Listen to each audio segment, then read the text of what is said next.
Priority number one at the airplane crash site near Buffalo is removing the remains of every last person from the wreckage. The Erie County Medical Examiner's Office says it's going to take 3 or 4 days to collect all the remains. Crews are waiting till that is done before removing the plane. We've described this process that's going on at the scene as an excavation.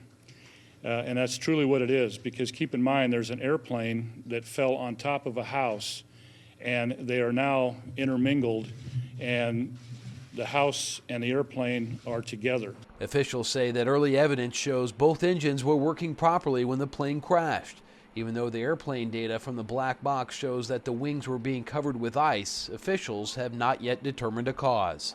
It was just a sudden catastrophic event that took place, and then 30 seconds later they impacted the ground. The NTSB says it looks like this plane hit flat on the ground with all 4 points, the nose, the tail, and both wings hitting at about the same time. But in a bit of a surprise, instead of the plane facing towards the runway at Buffalo, the nose is facing in the complete opposite direction. So there's a possibility this plane was involved in a flat spin. People from all walks of life were on board Continental Connection Flight 3407.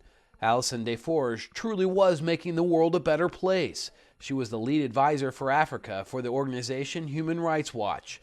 Desforges' husband says she was returning from London, where she spoke to a member of parliament about the current government in Rwanda. She was a person who had a great deal of intelligence and a great deal of energy, but the most important thing was that she had a great deal of dedication to helping other people. This was going to be a happy weekend for Maddie Loftus. She was supposed to be playing in an alumni hockey game at Buffalo State College. Instead, her friends and former teammates played without her. We've had time to cry, and we've gone through so many emotions for the last couple of days, and to go out and just have fun, to laugh together and play together for the first time in years for some of us, and then be able to kind of dedicate that game to Maddie.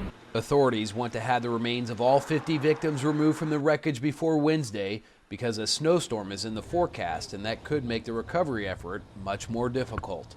Mark Carlson, The Associated Press, Clarence Center, New York.